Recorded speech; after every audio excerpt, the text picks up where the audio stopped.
প্রেগনেন্সির ৭ মাস চলছে। এর মধ্যে হুট করে পেটটা অনেক বড় হয়ে গিয়েছে। ১ সপ্তাহ আগেও পেটটা একদম ছোট ছিল। কিন্তু ১ সপ্তাহের মধ্যে পেটের এরকম অস্বাভাবিক বৃদ্ধিতে একটু ভয় পেয়ে যাচ্ছি। আমার বিয়ের ২ বছর হতে চলল। বিয়ের ১ বছর পর মা-বাবা দুজনেই রোড অ্যাক্সিডেন্টে মারা যায়। ভাই-ভাবি থাকলেও তাদের সাথে তেমন সম্পর্ক ভালো না থাকায় যোগাযোগও নেই। আর আমার স্বামী সাদাতেরও বা মা-বাবা কেউ নেই। সংসারের একমাত্র ছেলে সে। তাই বিয়ের পর পুরো সংসারের দায়ভার পড়ে আমার ওপর। বাসায় কোনো মুরব্বিও নেই যে তাদের সাথে বিষয়টা নিয়ে কথা বলবো। কিছুটা ভীতি নিয়ে আমি বসে আছি। সাদাত আমার পাশে এসে বসলো। সাদাতও আমার মতো দুশ্চিন্তায় আছে।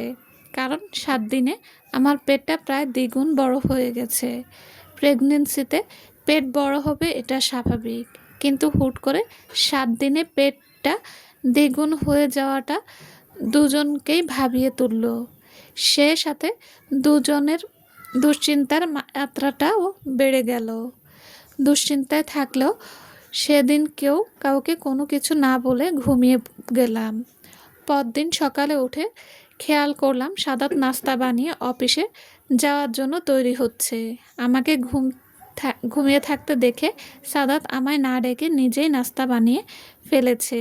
বিয়ের পর থেকে সাদাতের এই বিষয়গুলো আমাকে অনেক প্রশান্তি দেয়। আমার প্রায় সব কাজ সে সাহায্য করে। ওর মতো স্বামী পাওয়া কিছুটা ভাগ্যের ব্যাপার। পারিবারিকভাবে বিয়ে আমাদের, তবুও ভালোবাসার কোনো ত্রুটি নেই দুজনের মধ্যে।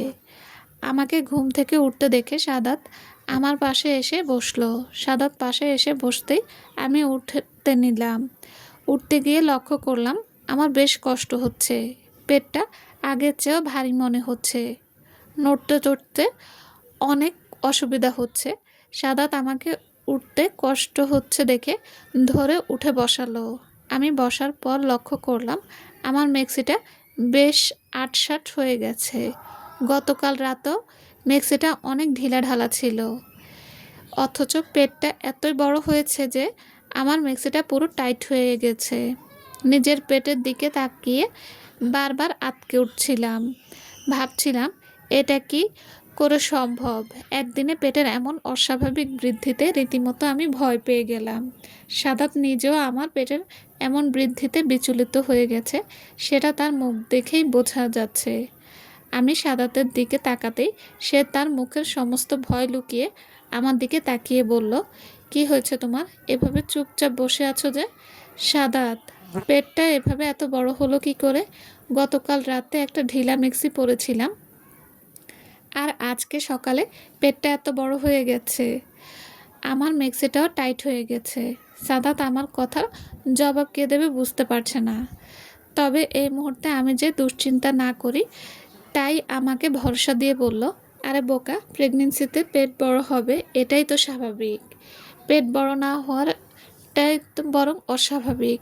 নিজেকে সামলাও, এ সময় দুশ্চিন্তা করা একদম ঠিক না। মেক্সিটা পাল্টে নিয়ে আরেকটা ঢিলা মেক্সি পরে নাও।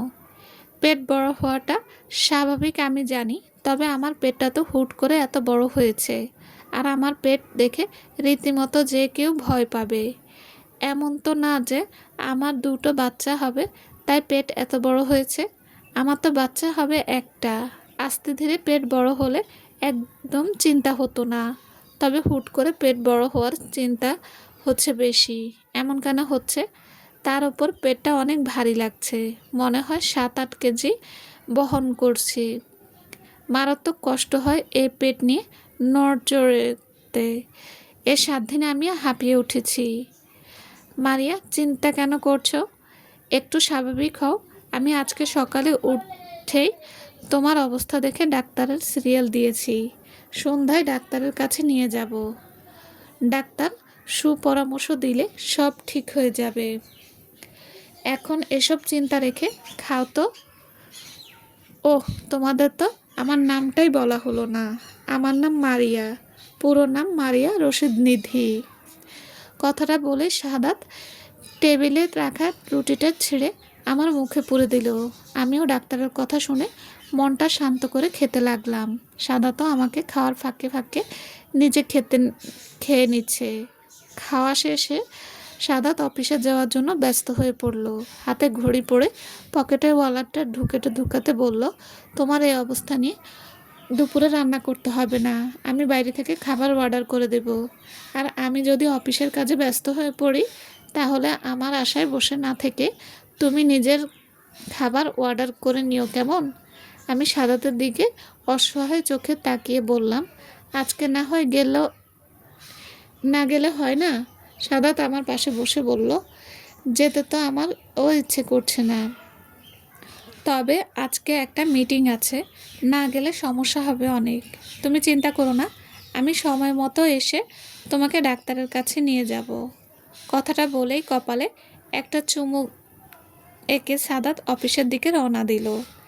আমি এর মধ্যে কোনো রকমে উঠে মেক্সিটা পাল্টে নিয়ে খাটের কোণে বসলাম। সারাদিন সাদাত আর কল দিল না, হয়তো অফিসের কাজে ব্যস্ত হয়ে পড়েছে। আমারও দুপুরের খাওয়ার ইচ্ছাটা হলো না, তাই খাবার অর্ডার করিনি।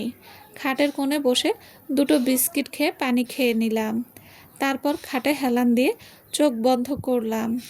চোখটা বন্ধ করতেই পেটের মধ্যে কিছু একটার আওয়াজ টের পেলাম।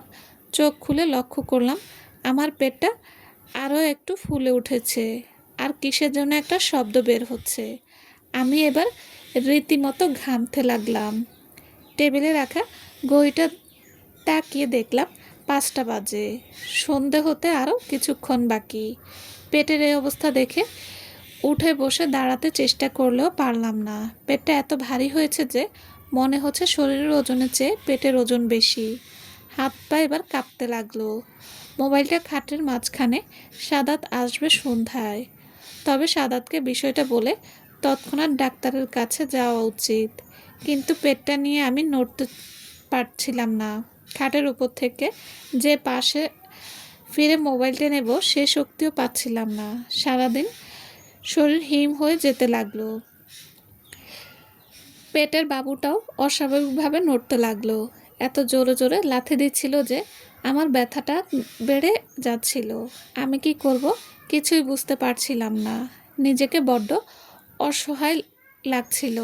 এর মধ্যে আমি মেক্সিটা হাত দিয়ে পেটের উপর থেকে তুলে পেটটা দেখে পুরোপুরি ঘাবড়ে যাই, কারণ পেটের ওপর লম্বা লম্বা রেখা রগের মতো হয়ে ফুলে আছে। মাথাটা এবার ঝিমঝিম করতে শুরু করলো। সারা শরীরে ঘামের মাত্রাটা প্রখর হতে লাগলো। শরীরটা নেতিয়ে পড়ার উপক্রম। সারা শরীরের ব্যথাও কেন জানি না বাড়তে লাগলো। হাত পা অবশ হয়ে যাচ্ছিল, চোখ দিয়ে আপনা আপনি গড়িয়ে পানি পড়তেছিল। সন্ধ্যা হতে আরও কিছুক্ষণ বাকি, তারপর শাহাদাত আসবে। এ সময়টা আমাকে ধৈর্য ধরে পার করতে হবে। তবে আমি কি পারবো এতক্ষণ স্থির থাকতে? সে ভাবনাটা মনে আসতেই মাথাটা ঝিমঝিম করছে। সারা শরীর দুর্বল হয়ে গেছে। শরীরের ব্যথায় শীতে রীতিমতো ঘাম ঝরছে।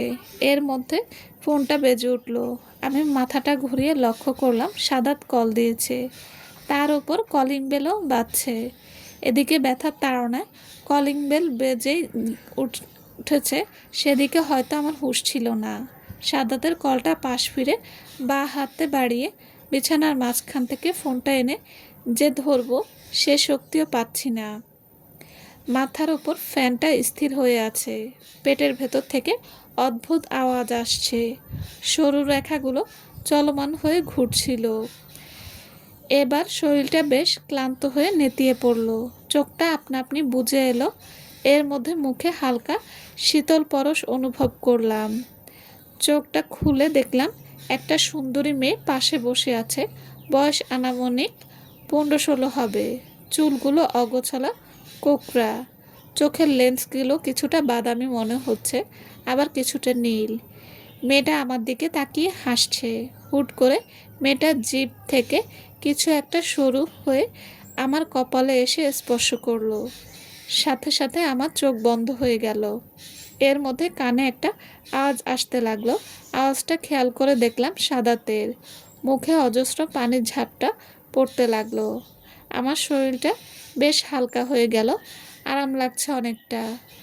আমি চোখটা খুলতেই দেখলাম সাদাত আমার পাশে বসে আছে। চোখটা খুলে হালকা হালকা দীর্ঘ নিঃশ্বাস নিচ্ছি আমি। সাদাত কিছুটা বিচলিত হয়ে বলল, মারিয়া, কি হয়েছিল তোমার? দরজা ধাক্কাছিলাম কখন থেকে। বাধ্য হয়ে দরজা ভেঙে ঢুকতে হলো। প্রায় 2 ঘন্টা হয়ে গেল দরজা ভাঙতে ভাঙতে। এসে দেখি তুমি মেঝেতে পড়ে আছো। সাদাত মেঝেতে পড়ে আছি কথাটা বলতেই আমি চোখটা দিয়ে নিচে তাকিয়ে দেখলাম সত্যি আমি মেঝেতে পড়ে আছি। কিন্তু আমি তো খাটের উপর ছিলাম, মেঝেতে কি করে আসলাম? মনের ভেতরটা এক অজানা আচমকা ভয়ে কেঁপে উঠল। তার উপর সাদাত বলল, 2 ঘন্টা পার করে ফেলেছি। কিন্তু আমার কাছে তো মনে হচ্ছে আমি মাত্র কিছুক্ষণ পার করেছি। আর ওই বাদামি নীল বর্ণের মেয়েটা বা কে ছিল? ভাবনার অতল সাগরে ডুবে গেলাম। ভাবতে লাগলাম, কি হচ্ছে এসব আমার সাথে? ভাবনার আকাশে ছেদ পড়ল সাদাতের তীক্ষ্ণ আওয়াজে। সাদাত হালকা গলার বলে উঠল, কি হলো মারিয়া? চুপ করে কি ভাবছো? কথার জবাব দিচ্ছ না যে? কি হয়েছে তোমার? সাদাতের প্রশ্নের কি জবাব দেব? বেশ দোটানায় পড়ে গেলাম। কিছুটা সংশয় মনে এসে জটলা পাকাইয়ে দিল। সাদাত আমার নীরবতা দেখে পুনরায় বলল, মারিয়া, আবার চুপ করে কি ভাবছো? কথার জবাব দিচ্ছ না কেন? শরীর থেকে বেশি খারাপ লাগছে তোমার? সাদাতের জোরালো কণ্ঠের আওয়াজ আসতেই আমি ভাবনার আকাশ থেকে বের হয়ে সাদাতের দিকে তাকালাম। সাদাত অনেকটা ঘেমে আছে, বেশ চিন্তায় আছে, সেটা তার চোখে মুখে ফুটে উঠেছে। আমি পুরো বিষয়টা বলবো কি বলবো না বেশ দোটানায় থেকে বললাম, জানি না কি হয়েছিল, মাথাটা ঘুরে গিয়েছিল। তারপর কি হয়েছিল বলতে পারছি না। সাদাত আমার হাতটা ধরে বলল, চলো এবার ওঠো তো, আর কিছু বলতে হবে না। আমি সাদাতের কথায় উঠতে গিয়ে লক্ষ্য করলাম আমার পেটটা অনেকটা স্বাভাবিক হয়ে আছে, ভারটাও কমে গেছে, আগের চেয়ে শরীরটা হালকা লাগছে। পেটের দিকে তাকিয়ে দেখলাম লম্বা সরু রেখাগুলো উধাও। মনে মনে ভাবতে লাগলাম, এটা কি আমার মনের ভুল নাকি সত্যি ছিল? ভাবতেই যেন মনে হাজারটা প্রশ্ন উকি মারল। সাদাত আমার হাতটা টানতে টানতে বলল, মারিয়া, আবার কি হলো? এভাবে চুপ করে শুয়ে আছো, আমাকে ভর দিয়ে ওঠো। এই শীতের মধ্যে মেঝেতে শুয়ে থাকলে শরীর আরও খারাপ হবে, ঠান্ডা লাগবে। আমি সাদাতের কণ্ঠে নিজের স্তম্ভিত ফিরে পেয়ে বললাম, হ্যাঁ উঠছি। বলেই সাদাতের হাতটা ধরে উঠে খাটের উপর বসলাম। সাদাত আমাকে শুইয়ে দিয়ে প্রেশার মাপার যন্ত্রটা নিয়ে আসলো। তারপর প্রেশারটা মেপে বলল, দুপুরে কি খেয়েছিলে? আমি সাদাতের কথায় হালকা জবাব দিয়ে বললাম, 2টো বিস্কিট। এজন্যই এমন হয়েছে। তোমাকে এত করে বলে গেলাম যে আমি কাজের চাপে খাবার অর্ডার করতে না পারলে তুমি অর্ডার করে খাবে। আমার কথাটা শোনার প্রয়োজন মনে করলে না, না খেয়ে প্রেশার কমিয়ে ফেলেছ। আমি কেন জানি না খেতে ইচ্ছে করছিল না। এ সময় সবারই এমন লাগে, তবে নিজের যত্ন নিজেরই নিতে হবে। তোমার জন্য না হলেও যে আসবে সে তার জন্য নিজেকে সামলে নেওয়া দরকার। আমাদের দেখার মতো কেউ নেই মারিয়া, তাই আমাদের বিষয়গুলো আমাদেরকেই দেখতে হবে। তুমি বসো, যা হয়েছে তো হয়েছেই। আমি স্যালাইন নিয়ে আসছি, এটা খেয়ে কিছু খাবে, তারপর তোমাকে চেক আপ করতে নিয়ে যাব। আমি আর কিছু জবাব দিলাম না, চুপ করেই বসে রইলাম। সাদাত স্যালাইন আনতে পাশের রুমে গেল, আর এদিকে আমি পূর্বের ঘটে যাওয়া বিষয়গুলো বারবার ভাবতে লাগলাম। সেই মেয়েটার মুখ অবাক আমার চোখের সামনে ভাসছে বারবার। কী ছিল সেটা? আমার মনের মতিভ্রম নাকি কল্পনা? নাকি আমার প্রেগনেন্সি নিয়ে বেশি চিন্তা করে নিজেকে ট্রমায় ফেলে দিচ্ছি? কিছুই মাথায় আসছে না। যত ভাবছি তত এক রহস্যের গোলকধাঁধায় জড়িয়ে পড়ছি। মারিয়া, এই মারিয়া, কি হলো মারিয়া? উপরের দিকে তাকিয়ে কি ভাবছো? স্যালাইনটা মুখে নাও। মারিয়া, জোরালো তীব্র কণ্ঠে স্বরটা আমার কানে আসতেই লক্ষ্য করলাম সাদাত আমার পাশে বসে স্যালাইন নের গ্লাসটা মুখের কাছে ধরে আছে। আমি কিছুটা ঘাবড়ে গিয়ে লম্বা কয়েকটা শ্বাস নিয়ে বললাম, হ্যাঁ খাচ্ছি, দাঁড়াও। বলে গ্লাসটা হাতে নিয়ে স্যালাইনটা খেতে লাগলাম। সাদাত পাশে বসে বলতে লাগলো, আসার পর থেকেই তোমাকে বেশ অদ্ভুত আর চিন্তিত লাগছে। কিছু কি হয়েছে? সাদাতের এমন প্রশ্নে মনে হচ্ছে সাদাত বুঝতে পেরেছে আমি হয়তো অদ্ভুত কিছু দেখতে পেয়েছি। কিন্তু না, এটা শুধু আমার মনে হচ্ছে। সাদাত তেমন কিছুই বুঝতে পারেনি। আমাকে চিন্তিত দেখে হয়তো এমন করছে। দূর, কি ভাবছি আমি? ভাবনা থেকে নিজেকে বের করে এনে বললাম, শরীরটা ভালো লাগছে না, ঠিক হয়ে যাবে, স্যালাইনটা খেয়ে খাবারটা খাও। আমি গাড়ি বের করতে বলছি। তারপর দুজন মিলে হাসপাতালের দিকে রওনা দেব। আমি সাদাতের কথা মতো স্যালাইনটা শেষ করে খাবারটা খেয়ে তৈরি হয়ে নিলাম। পেটটা অস্বাভাবিক বড় হলেও এখন অতটা ভার অনুভব হচ্ছে না, তাই নড়তে চড়তে এতটা কষ্ট লাগছে না। তৈরি হয়ে বাসার নিচে নামলাম। গাড়িতে উঠতে গিয়ে লক্ষ্য করলাম গাড়ির দরজায় আমার পেটটা বারবার বেজে যাচ্ছিল। অনেক কষ্ট করেই গাড়িতে উঠেছি। আধা ঘন্টার পথ পার হয়ে হাসপাতালে আসলাম। হাসপাতালে ঢুকে ডাক্তারের জন্য বাইরে অপেক্ষা করছিলাম। কিছুক্ষণ পর ডাক্তারের চেম্বারে ঢুকলাম। ডাক্তার সায়েদা সায়মা চেম্বারে প্রবেশের মুহূর্তেই আমার পেটের দিকে অবাক দৃষ্টিতে তাকালো। হয়তো ওনার কাছেই বিষয়টা একটু লক্ষণীয় মনে হচ্ছে। আমি কাছে যেতেই বলল, পেটটা এত বড় হয়েছে কতদিন যাবৎ? আমি সায়েদা সায়মার কথা শুনে ঘটে যাওয়া সকল ঘটনা ওনাকে বললাম। উনি সমস্ত ঘটনা শুনে আমাকে চেক আপ করলো, আলট্রা করলো।